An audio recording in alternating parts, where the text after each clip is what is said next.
What's going on, growers? It's James Prigioni coming to you live from Jersey. I hope you're having a fantastic day. It is beautiful here. The sun is shining, the air is crisp, and we're in the food forest. Let me bring you through. Let's go.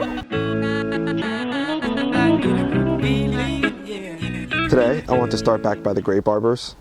There's a number of them here, and also a number of grapevines. Here you can see just 4 vines. 1, 2, 3, and then the 4th over there. And then to my right, there's another grapevine there and a couple more going down that way. The seedlings are all doing real well. I have them in the sun hardening off and getting used to the more natural environment. Beneath me, we've got some gooseberries. This is the Captivator gooseberry. And I've also rooted some up, just like I did for the goji berries. Folded the arms down and let those root. So I've got a number of gooseberries rooting here. Be able to transplant it and move them wherever I want. And then the yellow and raspberries. These were my favorite raspberries last year. We put 1 plant in back there, 1 cane, and it's spread out all through here. And also even the spots where I haven't put the cups. Let me just give you a quick peek at the seedlings, but they're looking real good. I'm happy with that. Started those a little later than last year. Here you'll notice something a little different on the ground layer. In this section here, you might have noticed in the last food forest update that there wasn't really any mulch down. It was looking barren. So we decided to come through, put a nice layer of wood chips down to cover up all the weeds. And we didn't do it too thick that it'll suffocate the strawberries, but thick enough that the young weeds will be suppressed. The older, stronger weeds, if any of those come through, we'll easily be able to pull those out. But again, we'll still have those strawberries come through, the ones that we did bury, but we didn't bury all of them. We should still get a nice fruiting from this area. Plus, above that, we've got the grapes, the Concord ones. I'm expecting a big harvest from those this year. And below that, we've got more things coming up.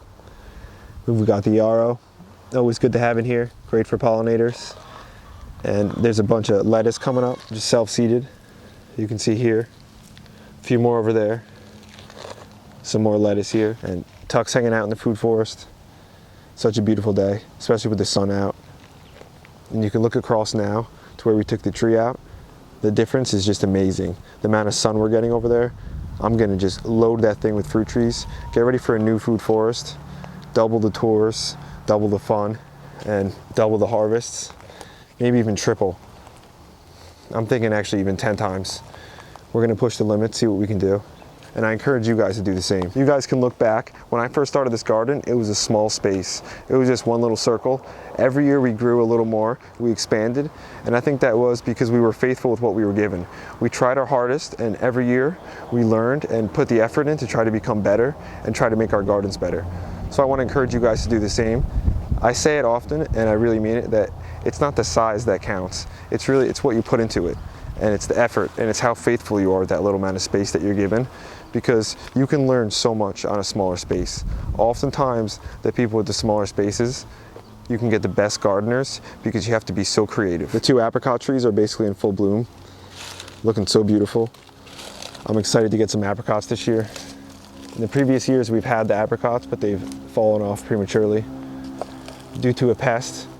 But I'm hoping we've built enough good soil to build up the health of these and hold on to them. And a lot of the other stuff is just about to pop. We've got these cherry trees getting so close. And the almond, that's starting to open up its leaves. That's always an early one to open. And the nectarine in the front, I want to show you guys that one. That one's just about to pop. Let me bring it up there. Here's a peach that I'm growing, and I have it pruned to an open center. This will allow plenty of sunlight and airflow to come through here. So whenever I see little growth like this coming up when it's young, I just want to come through and rub it off with my hand. This way it doesn't get too big, and I'm not pulling any hormones or any growth from the tree. And I can just come through and knock it off. Another thing with this is it's gonna make you come through and actually just take a good look at your tree. Like right here, I know I can come through and cut that off. That's extra growth. That's dead. I don't need that there. Here's the nectarine, the red chief nectarine, looking very healthy. And the flowers are just about to open. I love these flowers. It's like an ornamental peach tree. And there's nothing like the flavors. Nectarines too, same color flowers. On the ground here, we've got cilantro coming up. Right in front of me, I see echinacea. Right there. Raspberries, all coming up. Raspberries coming up everywhere. You guys can see if I never plant anything this year at all, I would still get a great harvest.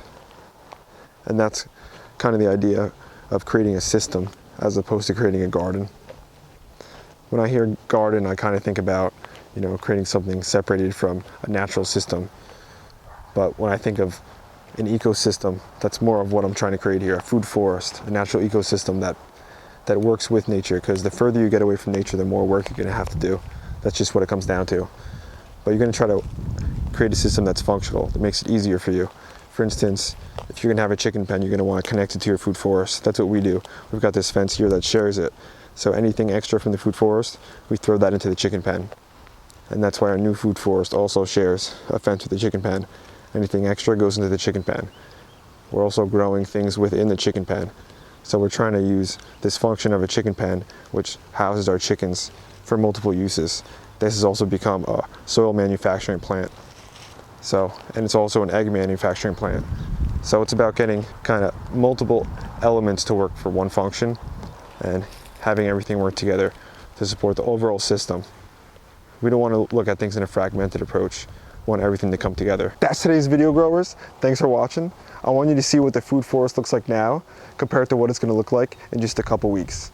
In the past, I haven't shown this stage, but now I want to bring you guys along for the daily, the weekly, whatever you want to see. Leave it in the comments and get ready for the new food forest, because we've got that ready. We put the investments in, now we're just waiting on the trees. Once they come in, the next phase is going in. Hit the subscribe button if you want to see it. Thanks for watching. See you guys in the next one. James Prigioni is out.